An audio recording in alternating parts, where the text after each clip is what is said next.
If you've been watching this channel from the beginning, chances are you are very bored with the word surf coaster. And honestly, you have a right to be. It's no secret that I make a lot of surf coaster videos, so I'm pretty well versed in this subject. And luckily for us, we have a lot to talk about in this video, including updates, rumors, and finally tackling the question of what is the true purpose of Project Penguin? Like, how does it fit in Seaworld's lineup? And why do they go for this exact model? And what's the total strategy behind it? Before we dive right in, by now everyone watching this should already be pretty familiar with the B&M Surf Coaster project. I mean, I literally have a whole playlist dedicated to it. So I recommend that you have a basic understanding of the surf coaster before watching it, because the nature of my videos tend to be very technical, focusing on the smallest details. So now that that's out of the way, let's dive right in. So since my last video, what has changed?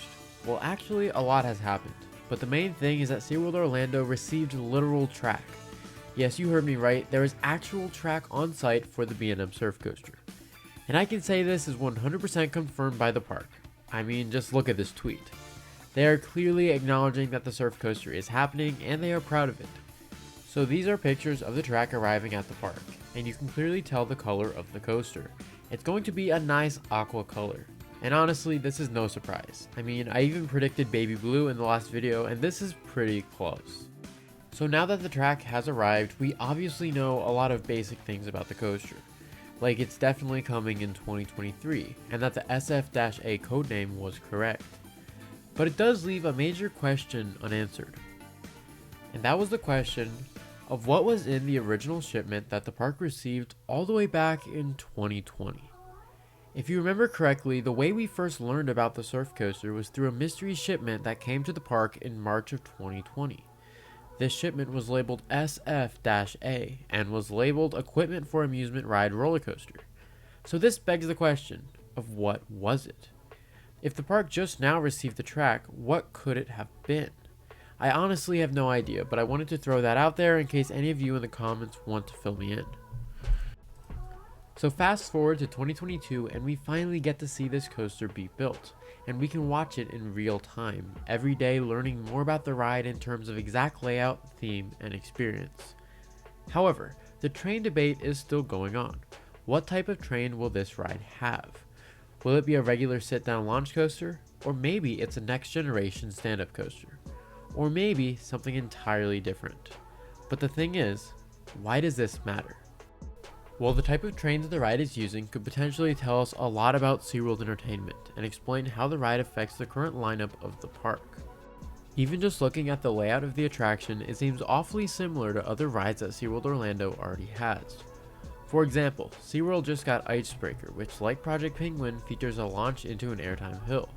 And if it's only a sit-down looping coaster, SeaWorld Orlando already has this in the form of Kraken. It almost seems like the surf coaster is a mix of these two rides, Kraken and Icebreaker. Now, if I'm going to be completely honest, if the ride is just a launch sit-down coaster, it doesn't seem to add anything unique to the park. Now, if the ride is a next generation stand-up coaster, you are definitely adding something unique. Maybe this is evidence that there's more to the ride than just being a sit-down launch coaster. And this is where B&M's newest patent comes in. If you didn't know, B&M has recently filed for a different patent for a brand new seating system for their coaster cars. This new restraint system would be very similar to Mach's and Intamin's design, with the lap bar coming from overhead. This really isn't a surprise though. In fact, many enthusiasts, including myself, predicted this. But what we didn't predict was what comes next. And this is the major difference with B&M's version compared to the Intamin and Mach's version. Underneath the B&M seat is an articulating system which, if configured, would provide a vertical movement of the seat when traveling over hills and drops. Basically, think of it as when you're going over an airtime hill, it's not just you that's getting airtime, but the entire seat is actually rising up with you.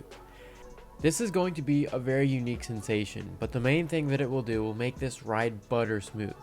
I mean, B&Ms are already extremely smooth rides, but this is going to take it to the next level. It's going to feel like you're floating. So honestly, this is a groundbreaking patent, which could greatly improve the ride experience of this coaster. So is this unique aspect of the surf coaster going to make it different from all the other rides of SeaWorld? Well, maybe.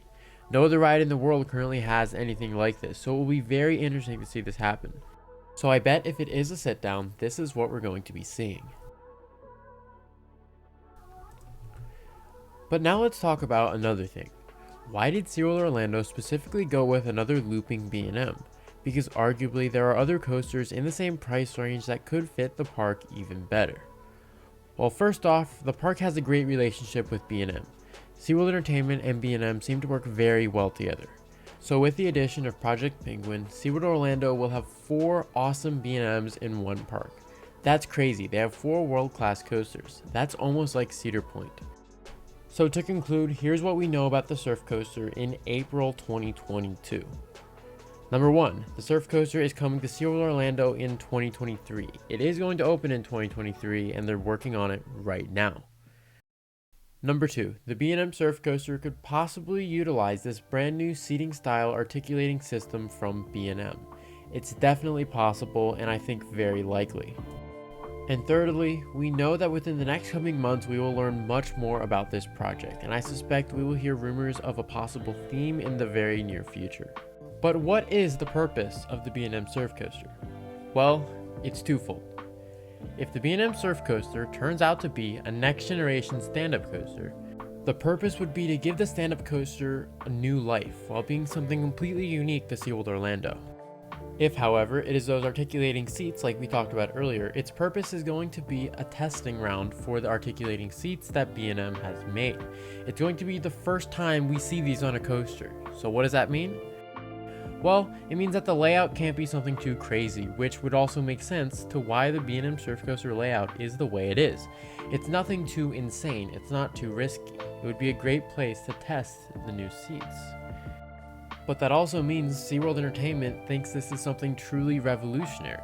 Otherwise, why would they put it at such a major park? Regardless of what it is, it's obvious that SeaWorld Entertainment wants to strengthen the relationship that they have with B&M. So I definitely think we'll be learning much more about this project very soon, including the theme, exact layout, and even more information regarding the trains of this coaster. But what do you think it is? What type of trains do you think the coaster is going to utilize, and what do you think the ride experience is going to be like? Since we're still in the very early stages of this project, I encourage all of you to make a prediction about the B&M surf coaster. And who knows, maybe yours will end up being right. Please make sure to leave your thoughts in the comments below. I absolutely appreciate every single comment that I get on this channel and make sure to read every single one. This is the Coaster Josh, signing out.